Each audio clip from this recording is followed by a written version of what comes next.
नमस्कार सभी विद्यार्थियों को, वेलकम है एक बार फिर से आप सभी का।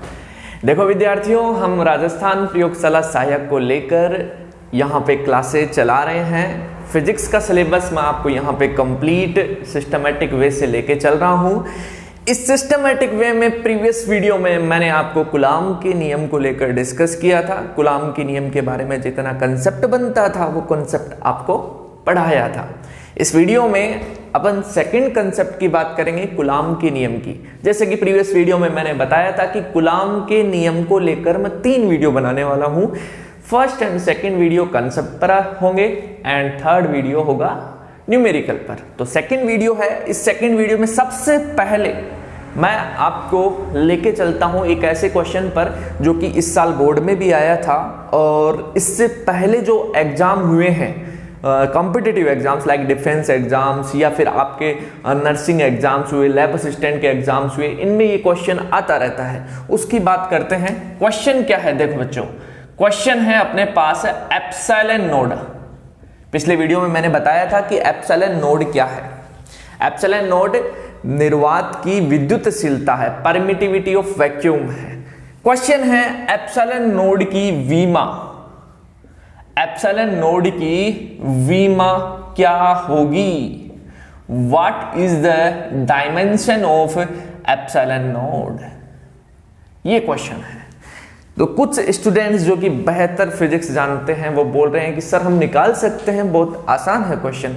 मैं आपको निकालना भी नहीं बता रहा, डायरेक्ट उत्तर बताता हूं। देखो, मैं लिख दूं ऐसे कि भाई वीमा पूछा है ना, MAL और T लिख दिया मैंने, ठीक है। फिर यहां पे 1 लिख दिया, यहां पे 2 लिख दिया, यहां पे 3 लिख दिया, यहां पे 4 लिख दिया, राइट। अब मैंने यहां पे -1 + 2 -3 + 4 लिख दिया। अब मैं कहूं ना कि ये इसकी वीमा है, तो कोई इसमें किसी का क्वेश्चन गलत नहीं होगा। मैं कहूं ना इसकी वीमा है तो आप बोलोगे नहीं पता सर है कि नहीं, निकाल के बताओ। तो देखो अपन इसको निकालते हैं। एप्सिलॉन नोड जो होता है इसका मात्रक आप सभी को पता होगा, हमने निकाला भी था। एप्सिलॉन नोड का मात्रक होता है कूलॉम स्क्वायर पर न्यूटन मीटर स्क्वायर, राइट। अब इसके बेस पर अपन वीमा निकालें तो कूलॉम स्क्वायर मतलब चार्ज की बात कर रहा है, इसकी वीमा क्या होती है? 80, राइट है। न्यूटन यानी force MLT - 2, meter square L2, right है। आप बोलोगे कि ये L3 हो गया सर, कितना हो गया? L3। ये M1 हो गया, ये T-2 है, राइट। अब ऊपर जाए ये तो क्या होगा? देखो M ऊपर गया तो M-1 आया, L की पावर 3 ऊपर गया तो L की पावर -3 आया, राइट। T की पावर -2 है, ये ऊपर गया, एक +1 तो कितना हो गया? T3 आया। स्क्वायर है यहां पे, स्क्वायर तो यहां पे कितना हो गया? T2 और ये T2 4 हो गया, राइट। A है, A कितना हो गया? A²। बताओ क्या वीमा यही है क्या? आप बोलोगे हाँ सर यही है। क्या आपको निकालने की जरूरत पड़ेगी इसको? नहीं पड़ेगी, कारण आपको डायरेक्ट पता चल गया। आपको क्या करना है? MAL और T लिखना है, फिर 1 2 3 और 4 करना है, राइट। फिर -1 + 2 -3 + 4, ये इसकी वीमा आ गई। क्या सर ये सभी के लिए ऐसे ही होगा? नहीं नहीं नहीं नहीं नहीं, ये इसके लिए लॉजिक निकाला है मैंने, आपको डायरेक्ट समझ में आ जाए, आपको निकालने की जरूरत न पड़े, इसके लिए लॉजिक निकाला है। क्लियर है? तो ये क्वेश्चन था जो कि आता रहता है एग्जाम्स में। तो इसकी वीमा को लेकर क्वेश्चन आता है, साथ में इसकी यूनिट को लेकर क्वेश्चन आता है। ओके, अब अपन नेक्स्ट कंसेप्ट पर मूव करते हैं। कूलॉम का नियम अपना चल रहा था और इस कूलॉम के नियम की ओर अपन आगे बढ़ते हैं। देखो, जैसे कूलॉम के नियम में अभी तक अपन ने पढ़ लिया कि F = होता है KQ1 Q2/R², राइट। K जो होता है K बराबर 1 भी होता है, K बराबर 1/4π एप्सिलॉन नोड भी होता है। ये होता है अपने पास CGS में, और SI के अंदर बात करें तो ये अपने पास ये वैल्यू होती है। साथ में SI तो है, और मीडियम कैसा है अपने पास? निर्वात है, वैक्यूम है, राइट है। K = 1, K = 1/4π epsilon node. ये फॉर्मूलाज अपन ने डिस्कस कर लिया था। इसके अलावा एक फॉर्मूला अपन ने और निकाला था, एप्सिलॉन R बराबर एप्सिलॉन/एप्सिलॉन नोड, राइट। इसके अलावा एप्सिलॉन और का एप्सिलॉन आर जो कि परावैद्युतांक है, डाइलेक्ट्रिक कांस्टेंट है, इसका फॉर्मूला अपन ने एक और निकाला, वो था अपने पास क्या, F upon F medium, right है। तो ये फॉर्मूला अपन ने डिस्कस कर लिया था। k बराबर 1 होता है, k बराबर 1 अपॉन 4 पाई एप्सिलॉन नोड होता है। एप्सिलॉन नोड क्या है, निर्वात या हवा की विद्युतशीलता है, निर्वात या हवा की विद्युतशीलता, परमिटिविटी ऑफ वैक्यूम और एयर।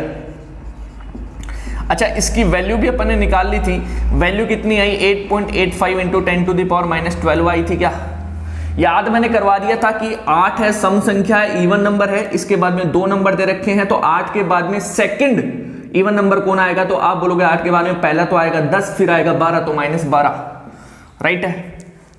अब इसकी अगर यूनिट अपन लिखना चाहें तो यूनिट मैंने अभी थोड़ी देर पहले भी लिखी थी, क्या आया था, कूलाम स्क्वायर पर न्यूटन डॉट मीटर स्क्वायर। के की वैल्यू यहाँ पे, अब जब अपने ये वैल्यू रखते हैं तो के की वैल्यू अपने पास आती है 9 into 10 to the power 9, right. अब इसका अगर अपन यूनिट रखें तो अपने पास क्या आएगा, न्यूटन मीटर स्क्वायर पर कूलाम स्क्वायर। तो ये जो वैल्यूज है और ये जो फॉर्मूलाज है इनको मैंने समझा दिया था, राइट। इस पर बेस्ड एक क्वेश्चन करवा दिया था, इस पर बेस्ड नहीं करवाया, मैंने करवाया था आपको एफ मीडियम, हाँ इसी पर बेस्ड करवाया था। एफ मीडियम की वैल्यू अपने पास आ गई थी एफ अपॉन एप्सिलॉन आर, ठीक है, और इस पर बेस्ड क्वेश्चन आते भी हैं, राइट है, ओके। तो ये मैंने आपको समझा दिया था। अब अपन नेक्स्ट मूव करते हैं, चलो वीडियो ठीक है, ओके।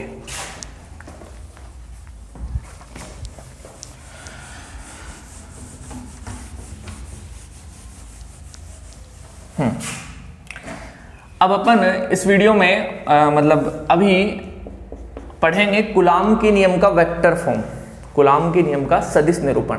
अब ये क्वेश्चन आना चाहिए आपके दिमाग में, सर कि ये तो थ्योरेटिकल चला गया, कि थ्योरेटिकल क्वेश्चन हो गया। ये थ्योरेटिकल नहीं है, ये न्यूमेरिकल क्वेश्चन बनेंगे, ठीक है। ये कंसेप्ट है, समझना इस चीज को। अभी एक क्वेश्चन भी कराऊंगा इस पर आधारित, देखना, कूलाम के नियम का सदिश रूप, coulombs law vector form,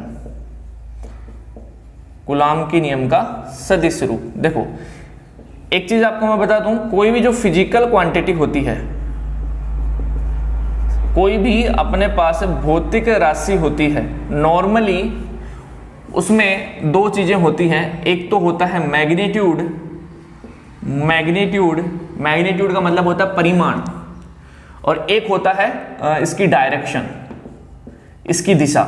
direction को बताने के लिए अपन यूनिट वेक्टर का यूज करते हैं। यूनिट वेक्टर एकांक सदिश होता है हिंदी में, ठीक है। एकांक सदिश का मतलब होता है जिसका परिमाण एक हो, और एकांक सदिश को अपन जैसे कि लिखें कि एक कैप लगाते हैं, उसके ऊपर क्या लगाते हैं, कैप। एकांक सदिश ऐसे हो जाता है ए वेक्टर अपॉन ए का मैग्नीट्यूड। अब अगर ए वेक्टर किसी सदिश को लिखना चाहिए तो क्या होगा, इसका मैग्नीट्यूड डॉट ए कैप, ये ध्यान रखना। मैग्नीट्यूड यहां पे ये पॉजिटिव होगा, ध्यान रखना, हमेशा क्या होगा, पॉजिटिव। इसी के कारण प्लस माइनस आता है, किसके कारण, यूनिट वेक्टर के कारण। एक क्वेश्चन कराऊंगा, देखना आप, ओके। तो कूलाम के नियम का अपन सदिश रूप इसलिए पढ़ रहे हैं क्योंकि कूलाम के नियम में अपन बल के बारे में डिस्कस करते हैं, फोर्स के बारे में। कूलाम फोर्स के बारे में बताता है कि दो चार्जेस के बीच में अट्रैक्शन और रिपल्सन का एक फोर्स लगता है, उसका वैल्यू बताता है, उसका फॉर्मूला बताता है, राइट। तो फोर्स जो है वो एक वेक्टर क्वांटिटी है, एक सदिश राशि है, इसलिए उसका सदिश निरूपण या सदिश रूप अपन यहां पे पढ़ने वाले हैं। देखना,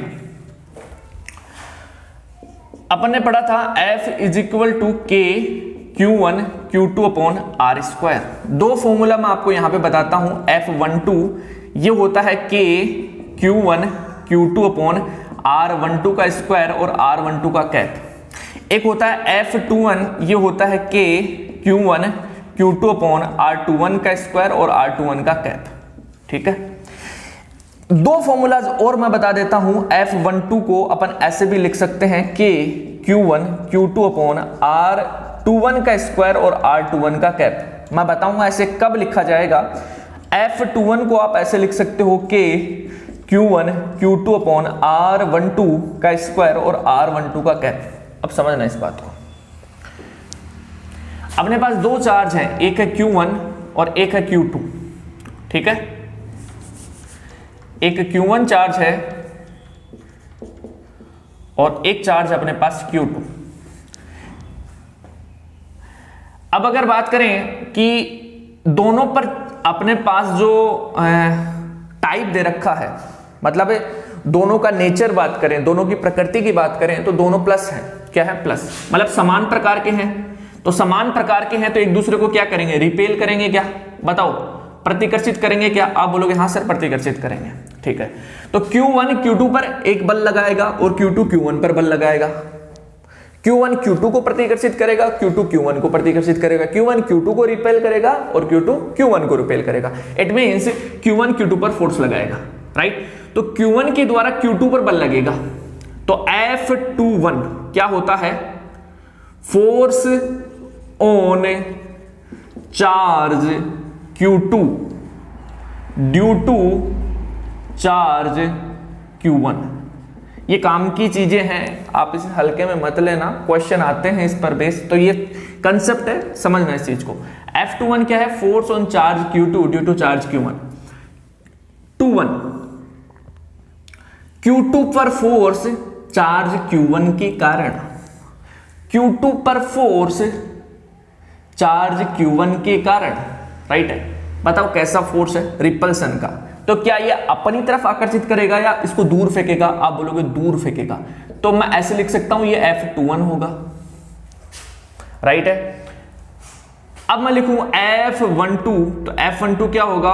force on charge Q1 due to charge Q2। मैं हिंदी इंग्लिश दोनों लेके चल रहा हूं, कई बार इंग्लिश लिख देता हूं तो हिंदी बोल देता हूं, तो आप लिख लिया करो, ठीक है। F12 क्या है? चार्ज Q1 पर चार्ज Q2 के कारण बल, चार्ज Q1 पर चार्ज Q2 के कारण बल, Q1 पर Q2 के कारण। तो बताओ कैसा है? प्रतिकर्षण का है। डायरेक्शन क्या होगी? इस तरफ होगी क्या? बताओ। हाँ, इस तरफ होगी, रिपेल करेगा। तो ये अपने पास हो गया F12, 1 पर 2 के कारण, 2 पर 1 के कारण। इतनी बात क्लियर होती है? Is that clear? ओके, अब देखो नेक्स्ट अपन मूव करते हैं। मैं लिखूं R12।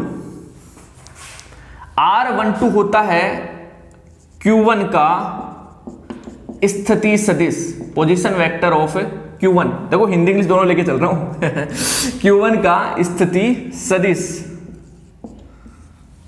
Q1 का स्थिति सदिश Q2 से, Q2 से position vector of Q1 from Q2। Okay, मैं लिखूं R21, तो ये हो जाएगा Q2 का स्थिति सदिश, Q2 का स्थिति सदिश Q1 से, position vector of Q2 from Q1। Okay, अब देखो यहां पे ये अपने पास Q1 है, ये अपने पास Q2 है।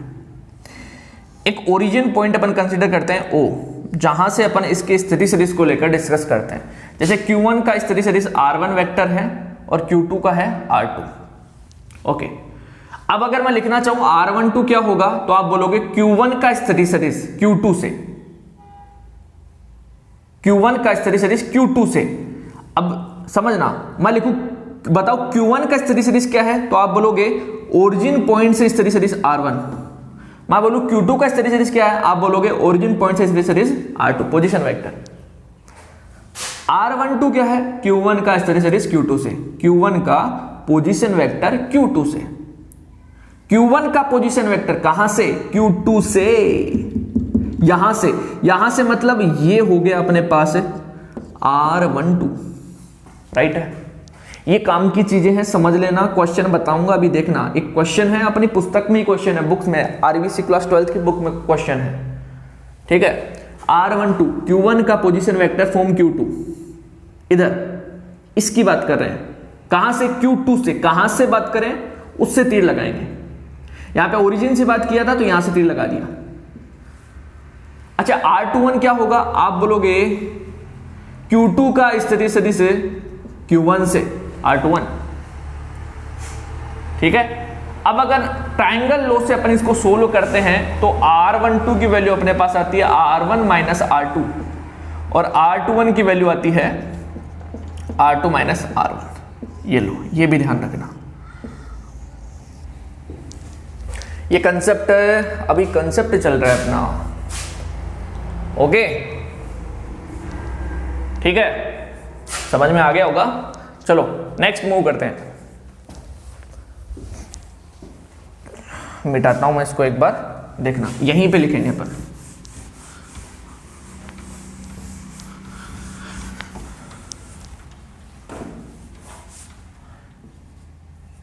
ये Q1, ये Q2, ये पोजीशन वेक्टर, ये R1 और ये R2, ठीक है। ये हो गया अपने पास R12 वेक्टर। बताओ देखिए किधर होगा, आप बोलोगे 1 का 2 से, ये होगा R12। बोलो R21 किधर होगा, आप बोलोगे इधर होगा 2 का 1 से, ठीक है। F12 बताओ, F12 1 पर 2 के कारण, बोलो डायरेक्शन इधर होगी क्या, हाँ इधर ही होगी, ये हो जाएगा F12। 2 पर 1 के कारण आप बोलोगे F21, ठीक है। अब क्या होता है कि जैसे वेक्टर फॉर्म अपन लिखेंगे फोर्स की, जैसे F12 लिखेंगे तो वेक्टर में अपन इसकी एक डायरेक्शन बताएंगे, एकांक सदिश के द्वारा बताएंगे। तो इसकी डायरेक्शन जैसे F12 इधर है तो इस डायरेक्शन में अपन एकांक सदिश लेंगे। F21 इधर है तो इस डायरेक्शन में अपन एकांक सदिश लेंगे। देखना F12 को अपन क्या लिखेंगे, आप बोलोगे K Q1 Q2 upon R12 का square, K Q1 Q2 upon R square होता है, डॉट स्थिति सदिश यूनिट वेक्टर किधर, F12 इधर, इस डायरेक्शन में। इस डायरेक्शन में अगर पोजीशन वेक्टर की बात करें तो R12 है, तो पोजीशन वेक्टर कितना है R12, तो इस डायरेक्शन में एकांक सदिश क्या होगा, R12 का कैप, ये रहा, ओके। इसको अपन और आगे सोल्व करें तो F12 अपने पास ऐसे हो जाएगा कि Q1 Q2 अपॉन R12 का स्क्वायर। R12 का कैप को आप क्या लिख सकते हो, मैंने स्टार्टिंग में बता दिया था कि किसी भी सदिश, किसी भी एकांक सदिश को कैसे लिखते हैं, उसका वेक्टर बटे हुए उसका मैग्नीट्यूड। ये स्क्वायर है, ये 1 है, तो कितना हो गया क्यूब। तो F12 कितना हो गया, K Q1 Q2 upon R12 का क्यूब और R12 का वेक्टर। बोल रहे थ्योरी क्यों बता रहे हो, कंसेप्ट है, ये कंसेप्ट है, मैं इसलिए बता रहा हूँ, क्वेश्चन सोल्व होंगे, ये कंसेप्ट समझ लो एक बार बस। F12 का वेक्टर ये आ गया। सिमिलरली आप अगर F21 की बात करोगे तो F21 कितना हो जाएगा, K Q1 Q2 upon R21 का वेक्टर का क्यूब और R21 का वेक्टर, यही होगा। बताओ, इसी की जैसे F21 इधर है, इस डायरेक्शन में एकांक सदिश R21 का कैप होगा, फिर इसको अपन सोल्व करेंगे तो R21 वेक्टर हो जाएगा, ये R21 क्यूब हो जाएगा। अच्छा, R12 और R21 मैंने बता दिया, R12 को क्या लिखोगे, R1 माइनस R2 और R21 को क्या लिखोगे, R2 माइनस R1, ओके। चलो यहां से अपने पास ये फॉर्मूला आ गए F12 और F21 के, कब, जब दोनों समान प्रकार के चार्ज रखे हैं तो। अब अगर अपोजिट टाइप के चार्ज हो तो, अपोजिट टाइप के चार्ज हो तो क्या होगा, देखना।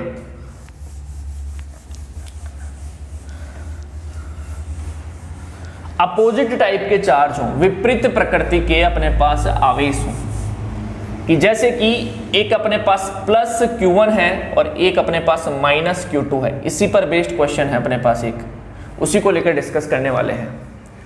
प्लस Q1 है और माइनस Q2 है। उस केस में अगर बात करें Q1 Q2 पर फोर्स लगाएगा तो ये बताना क्या अट्रैक्शन का लगाएगा या रिपल्सन का, आप बोलोगे अट्रैक्शन का। कारण बताओ, एक प्लस है एक माइनस है, तो प्लस माइनस को क्या करेगा, अट्रैक्ट करेगा। अट्रैक्ट करेगा तो मतलब ये फोर्स लगेगा इस तरफ। किस पर फोर्स लग रहा है, Q2 पर। किस पर लग रहा है, Q2 पर, यानी 2 पर। किसके कारण, 1 के कारण। क्या F21 इधर होगा, हाँ इधर ही होगा। अब मेरे को एक बात बताना, Q2 Q1 पर भी फोर्स लगाएगा क्या? हाँ लगाएगा। कैसा लगाएगा? अट्रैक्शन या रिपल्सन का? आप बोलोगे अट्रैक्शन का। मैं पूछूं कारण क्या है? क्योंकि ये प्लस है ये माइनस है तो अट्रैक्ट करेगा, तो ये Q2 Q1 को अपनी ओर खींचेगा क्या? आप बोलोगे हाँ सर। Q2 Q1 पर लगा रहा है क्या? हाँ सर। किस पर लगा रहा है? Q1 पर। कौन लगा रहा है? Q2। ये डायरेक्शन होगी, राइट है, ओके। चलो अब देखो, क्या ये R1 वेक्टर है क्या? आप बोलोगे हाँ। ये R2 वेक्टर है क्या? हाँ। क्या है ये? Q1 का स्थिर सदिश है, ये Q2 का स्थिर सदिश है। अब मेरे को यहां पे ये बताओ R21 किधर होगा? R21, आप बोलोगे सर R21 तो इधर था, R21 का वेक्टर यहां पे दिख रहा है ना, R21 का वेक्टर तो इधर था। अब R12 किधर होगा? आप बोलोगे R12 इधर होगा, अभी तो अपन ने निकाला। 1 का position vector with respect to 2, एक का स्थिति सदिश 2 के सापेक्ष, एक का 2 के सापेक्ष, यानी 2 से 1 की ओर। ये लो R21 क्या है? 2 का स्थिति सदिश 1 के सापेक्ष, यानी 2 का स्थिति सदिश 1 के सापेक्ष, यानी 1 से 2 की ओर। ये लो, ये बता दिया था मैंने, डिस्कस कर दिया था, वही चीज है, सेम ही है। अब अगर आप F21 निकालोगे तो क्या होगा? आप बोलोगे K Q1 Q2 अपॉन, अब F21 किधर है? F21 इधर है, इधर स्थिति सदिश कौन सा है? R12, इसलिए ये R12 आया, R12 का स्क्वायर। क्या इधर R12 का कैप लिखेंगे क्या? हाँ। तो कब आएगा ऐसा? जब अपोजिट टाइप के चार्ज हो तो ऐसा आएगा, और सेम टाइप के चार्ज होंगे तो जहां पे अगर 2-1 लिखा है तो यहां पे भी 2-1 होगा, राइट है। तो K Q1 Q2 upon R12 का स्क्वायर और R12 का कैप। F12 वेक्टर क्या होगा? आप बोलोगे K Q1 Q2 upon R21 का स्क्वायर और R21 का कैप। एक बार बता दो सर कैसे? देखो R21 की अपन बात करें, R21 21 1 से 2 की ओर, 1 से 2 की ओर, यानी 2 का स्थिति सदिश 1 से, 2 का स्थिति सदिश 1 से, तो 1 से इधर आ गया। F12 की डायरेक्शन देखो किधर है? इस डायरेक्शन में है क्या? इसी डायरेक्शन में है क्या? तो एकांक सदिश इसी डायरेक्शन में आएगा क्या? आएगा। इस डायरेक्शन में एकांक सदिश कौन सा होगा? R21 का कैप, राइट है, इसलिए ये ऐसा आया। ओके, ये काम की चीज है। अपन अब इसको ऐसे लिख सकते हैं क्या? F21 का वेक्टर होगा वो ऐसे हो जाएगा कि Q1 Q2 अपॉन R12 का क्यूब और R12 का वेक्टर लिखा था अपन ने, यस। और F21 वेक्टर को अपन ऐसे लिख सकते हैं कि Q1 Q2 अपॉन R21 का वेक्टर का क्यूब और R21 वेक्टर लिख सकते हैं ना। तो ये फॉर्मूलाज अपने पास ऐसे आते हैं। अब फाइनली मैं आपको इसका समरी बताने वाला हूं, रिजल्ट बताने वाला हूं कि अपने को क्या चीज ध्यान में रखनी है। ये समझाने के लिए था कैसे अपन इसको कर पा रहे हैं। देखो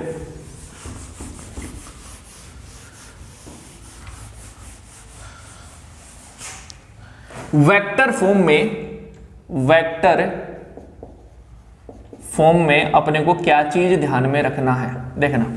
वेक्टर फॉर्म में अपने को एक चीज तो ये ध्यान रखनी कि एफ वेक्टर अगर लिखें तो वो ऐसे हो जाएगा कि Q1 Q2 upon R square dot R cap. इसी को अपन ऐसे लिख सकते हैं F vector is equal to K Q1 Q2 upon R cube और R वेक्टर। ये कैसे लिख सकते हैं अभी बता दिया। एकांक सदिश को अपन लिख लेंगे ऐसे, एकांक सदिश को क्या लिख लेंगे? R vector upon R। Okay, F12 अगर लिखना हो यहां पे एक बात, समान प्रकार के आवेश हो, कैसे हो? समान प्रकार के आवेश, सेम टाइप के चार्ज हो, तो समान प्रकार के आवेश हो, सेम टाइप के चार्ज हो, तो क्या होगा? F12 का वेक्टर हो जाएगा कि Q1 Q2 अपॉन R12 का स्क्वायर। यहां पे तो आप मैग्नीट्यूड में तो R12 R21 कुछ भी लिखो प्लस ही आ जाएगा, उससे कोई फर्क नहीं पड़ेगा क्योंकि मैग्नीट्यूड तो सेम ही रहेगा दोनों का। तो r12 का स्क्वायर और r12 का कैप, इसी को आप ऐसे लिख सकते हो f12 vector is equal to k q1 q2 upon r12 का क्यूब और r12 का वेक्टर। ठीक है, ये आ गया अपने पास है f12। f21 क्या होगा, f21 अपने पास आ जाएगा, इधर देखना, f21 वेक्टर हो जाएगा k q1 q2 upon r21 का स्क्वायर और r21 का कैप होगा। f21 वेक्टर को आप ऐसे भी लिख सकते हो k q1 q2 upon r21 का क्यूब और r21 का वेक्टर। ये लो, ये अपने पास कब आएगा, जब सेम टाइप के चार्ज है तो, मतलब रिपल्सन की स्थिति होगी, प्रतिकर्षण की स्थिति होगी तब। आकर्षण की स्थिति में या विपरीत प्रकार के आवेश हैं तो, विपरीत प्रकार के आवेश अपने पास हैं, विपरीत प्रकार के आवेश हैं तो उस स्थिति में F12 वेक्टर आप बोलोगे क्या होगा, K Q1 Q2 upon R12 का या R21 का R21। यहाँ मैग्नीट्यूड में तो 12 या 21 कुछ भी लिख सकते हैं, कोई दिक्कत नहीं है। और यहाँ पे हो जाएगा R12 का कैप, सॉरी R21 का कैप। बताया ना भी विपरीत प्रकार के होंगे तो ऐसा होगा, राइट है। आप इसको ऐसे लिख सकते हो क्या, K Q1 Q2 upon R21 का स्क्वायर और R21 का वेक्टर, सॉरी क्यूब लिख सकते हैं। F21 क्या होगा, K Q1 Q2 upon R12 का स्क्वायर R12 का कैप, इसको आप ऐसे लिख सकते हो K Q1 Q2 upon R12 का क्यूब और R12 का वेक्टर, राइट है। तो ये इसका रिजल्ट था वेक्टर फॉर्म का, जिसमें अगर R12 की अगर बात करें तो वो हो जाएगा R1 माइनस R2 और R21 की अगर बात करें तो वो हो जाएगा R2 minus R1।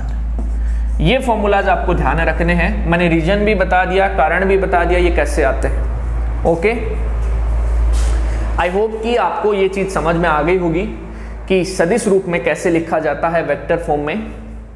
F12 F21 same ही आएंगे कब, जब समान प्रकार के आवेश हो, अपोजिट हो जाएंगे जब विपरीत प्रकार के आवेश हो। अब तो दिक्कत ही नहीं है, याद ही हो गया। सेम ही कब आएंगे, जब समान प्रकार के हो। अपोजिट कब आएंगे, जब विपरीत प्रकार के हो। क्लियर। अब इस पर बेस्ड एक क्वेश्चन मैं आपको कराता हूं, क्लास 12th का ही क्वेश्चन है वो। देखो,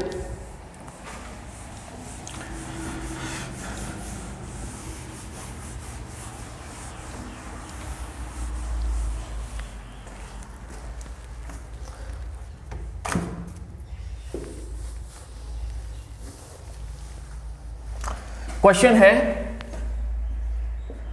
अ पॉइंट चार्ज, मतलब एक बिंदु आवेश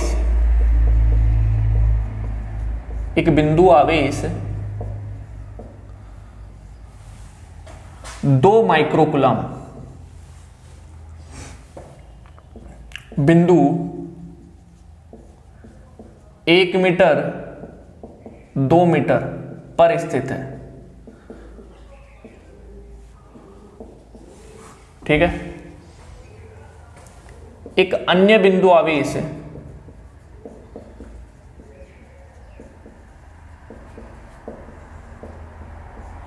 -5 माइक्रोकुलम, प्लस एक माइनस है, बिंदु 2 मीटर -4 मीटर पर स्थित है। तो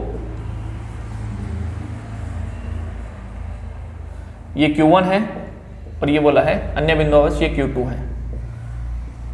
Q2 पर Q1 के कारण बल का मान, बल ज्ञात करो, ये क्वेश्चन है। क्या है, a point charge Q1 2 microcoulomb placed at a point 1 meter 2 meter. ठीक है। Another point charge Q2 -5 microcoulomb placed at point 2 meter -4 meter, then calculate force on Q2 due to charge Q1। ये question है। Solution देखना। अब देखो आप बोलोगे ये प्लस सर ये माइनस है, अपोजिट टाइप है क्या? यस, अपोजिट टाइप है। ओके, किस पर फोर्स पूछा है? 2 पर। किसके कारण? 1 के कारण। तो F21 हुआ क्या? यस, F21 हुआ। Q2 पर Q1 के कारण बल F21। दोनों अपोजिट है क्या? हाँ बोलोगे आप, अपोजिट है। ना तो बोलोगे नहीं, हाँ ही बोलोगे। यस, अपोजिट है। अब अपोजिट है तो यहां पे अपोजिट हो जाएगा क्या? आप बोलोगे अपोजिट हो जाएगा सर, अभी आपने बताया था R12 का स्क्वायर और ये हो जाएगा R12 का कैप, या फिर यहां पे क्यूब और यहां पे फैक्टर। यस, R12 कितना होगा? आप बोलोगे R1 माइनस R2 होगा। R1 देखो, R1 जैसे 1 मीटर और 2 मीटर है, तो जैसे ये x का वैल्यू और ये y का वैल्यू होता है, तो R1 का वैल्यू हो जाएगा i cap, 1 i cap plus 2 j cap. ठीक है, जैसे R2 का वैल्यू निकालें तो वो हो जाएगा 2 i कैप, 2 है ना, और माइनस 4 j कैप। अगर यहाँ पे k कैप वाला भी होता तो k कैप को भी लेते हैं। तो ये R1 हो गया, R2 हो गया। R12 कितना हो गया? R1 माइनस R2, यानी i cap plus 2 j cap minus 2 i cap plus 4 j cap. Clear है क्या? हाँ, ये i cap minus 2 i cap कितना हो गया? Minus i cap. 2 j cap plus 4 j cap कितना हो गया? 6 j कैप। ये आपके पास R12 का वेक्टर आ गया क्या? यस, ये R12 का वेक्टर है। राइट है। R12 का मैग्नीट्यूड कितना होगा? 1 का स्क्वायर प्लस 6 का स्क्वायर 36, कितना आ गया? √37। कितना आ गया? √37 आ गया। लगभग 36 के बराबर है क्या √37? हाँ, लगभग 36 है। तो हम क्या करते हैं, अप्रोक्सीमेट वैल्यू लेके चलते हैं। ठीक है, चलो मैं नहीं लेके चल रहा, वैसे निकाल लेते हैं। तो F21 कितना आ गया? K का वैल्यू 9 × 10⁹। Q1 का वैल्यू कितना? Q1 है तो 2 माइक्रोकुलम। माइक्रो को अपन क्या लिखेंगे? 10⁻⁻6। Q2 का वैल्यू कितना है? 5 माइक्रोकुलम, 10⁻⁻6। क्वेश्चन ये आता है सर यहाँ पे माइनस क्यों नहीं लिया? -5 है ना। देखो मैंने बताया था मैग्नीट्यूड होता है यहाँ पे और ये डायरेक्शन होता है। नेगेटिव आता है डायरेक्शन के कारण, मैग्नीट्यूड हमेशा धनात्मक होता है, ये ध्यान रखना। तो 5 × 10⁻⁻6 और डिस्टेंस कितना है? R12 √37। तो √37 का क्या हो जाएगा? क्यूब हो जाएगा। ओके, और R12 का वेक्टर कितना आया? 2 i cap, sorry minus i cap plus 6 j cap. अब अपन इसको सोल्व करेंगे तो अपने पास वैल्यू आ जाएगी फोर्स की। ये मैंने अपने हिसाब से वैल्यू रखी थी, इसलिए थोड़ा सा कॉम्प्लिकेट हो गया।